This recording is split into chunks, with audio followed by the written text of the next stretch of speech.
करते आणि यानंतर महाराष्ट्र राज्याच्या पहिल्या उपमुख्यमंत्री सन्माननीय श्रीमती सुनेत्राताई अजितदादा पवार यांना विनंती करते की आपण आपलं मनोगत इथं व्यक्त करावं, आपण अभिवादन करावं.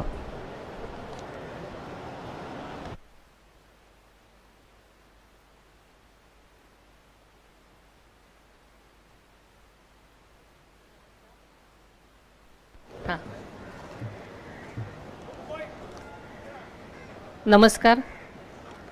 महामानव भारतरत्न डॉक्टर बाबासाहेब आंबेडकर यांच्या जयंतीनिमित्त चैत्यभूमी येथे उपस्थित असलेले आदरणीय राज्यपाल श्री विष्णुदेव वर्मा साहेब, काही कारणास्तव आत्ताच आपलं भाषण उरकून गेलेले आपले सर्वांचे लाडके मुख्यमंत्री देवेंद्रजी फडणवीस साहेब, माननीय उपमुख्यमंत्री एकनाथजी शिंदे साहेब, माननीय श्री छगन भुजबळ साहेब, विधान परिषदेचे सभापती श्री राम शिंदेजी, विधानसभेचे उपाध्यक्ष श्री अण्णा बनसोडेजी, तसेच मंत्रिमंडळातील उपस्थित आमचे सर्वच सहकारी, मुंबईच्या महापौर श्रीमती ऋतू तावडेताई, सर्वच मंचावरील अश्विनीताई भिडे, तसेच विधिमंडळातील सर्व आमदार, अधिकारी वर्ग, मीडियाचे उपस्थित सर्व प्रतिनिधी आणि माझ्या बंधू भगिनींनो,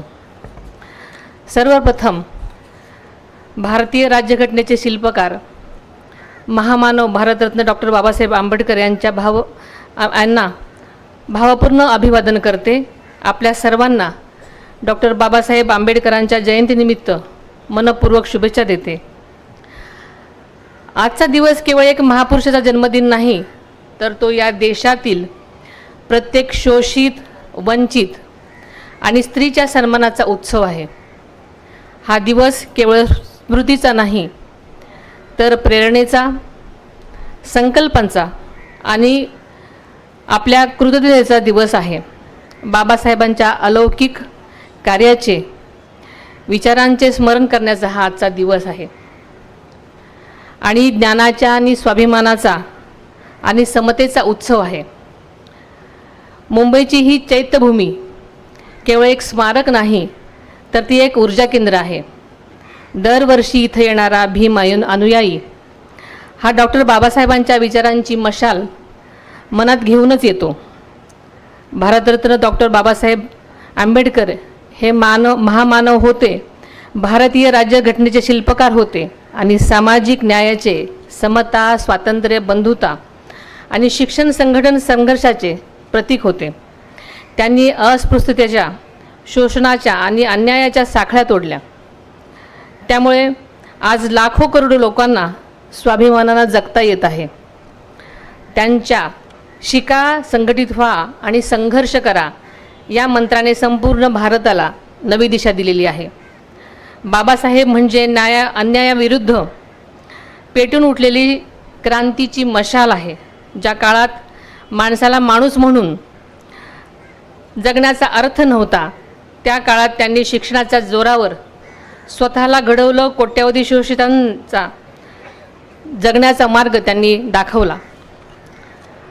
आपण शिवशाहू फुले आंबेडकर यांच्या विचारधारेचे अनुयायी आहोत. ही विचारधारा केवळ राजकीय नाही, तर जीवन जगण्याची पद्धत आहे.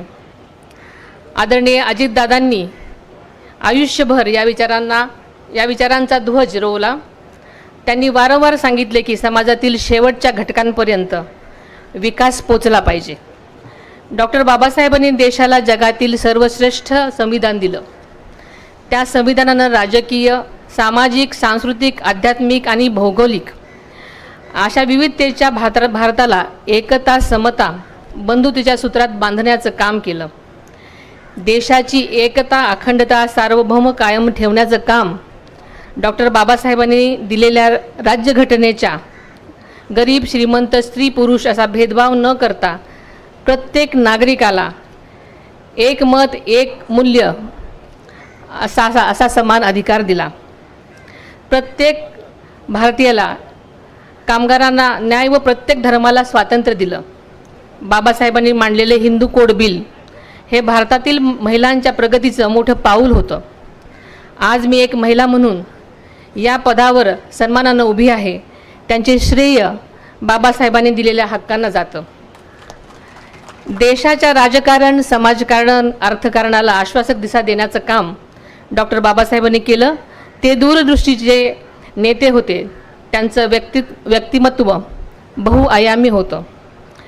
ते कायदेतज्ञ, घटनातज्ञ, अर्थतज्ञ होते. लेखक, पत्रकार, चित्रकार, संगीतकार होते.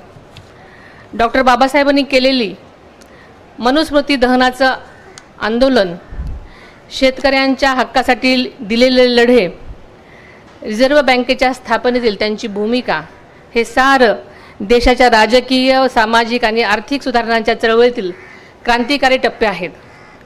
महाड येथील ऐतिहासिक चवदार तळ्याच्या सत्याग्रहाचे हे शताब्दीचे वर्ष आहे. त्यानिमित्त राज्य शासनाच्या वतीनं यावर्षी अनेक कार्यक्रमांचं आयोजन केलं जात आहे. डॉक्टर बाबासाहेबांनी या ठिकाणी उभारलेला सत्याग्रह हा सामाजिक समतेचा क्रांतिकारी टप्पा ठरलेला आहे. चवदार तळ्याचे शुद्धीकरण आणि परिसराच्या सुशोभीकरणासाठी राज्य शासनाने सुमारे 56 कोटी रुपयाचा निधी मंजूर केलेला आहे.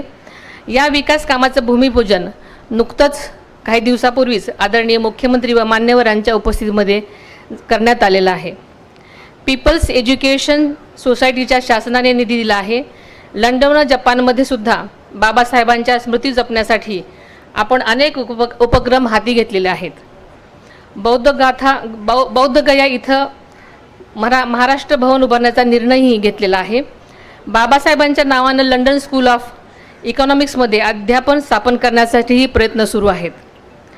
डॉक्टर बाबासाहेबांचे आंतरराष्ट्रीय दर्जाचे स्मारक आपल्या सर्वांनाच माहिती आहे की इंदू मिलच्या जागेवर वेगानं पूर्ण होत आहे. हे स्मारक जगाला शांतता आणि समतेचा संदेश देणारे ठरेल हा मला विश्वास वाटतो. संविधानाने दिलेल्या हक्काचं रक्षण करताना डॉक्टर बाबासाहेबांच्या मानव कल्याणाचा विचार पुढे घेऊन जाणं, समाजातील सर्व घटकांना सोबत घेऊन देशाच्या वेगाने सर्वांगीण विकास करणं हेच डॉक्टर बाबासाहेबांना खरं अभिवादन ठरलं. मला आजच्या या अतिशय चांगल्या कार्यक्रमासाठी बोलवण्यात आलं त्याबद्दल मी बृहन्मुंबई महापालिकाचे मी मनापासून आभार मानते. धन्यवाद. जय हिंद, जय महाराष्ट्र, जय भीम. धन्यवाद ताई. शिक्षण हा ज्ञानाचा आणि प्रगतीचा पाया आहे. त्यामुळे आत्मसन्मान वाढतो आणि समाजात समान स्थान मिळवता येते असं भारतरत्न डॉक्टर बाबासाहेब आंबेडकर म्हणायचे. त्यांना अभिवादन करून मी आता विनंती करते महाराष्ट्र राज्याचे उपमुख्यमंत्री एकनाथजी शिंदे साहेबांना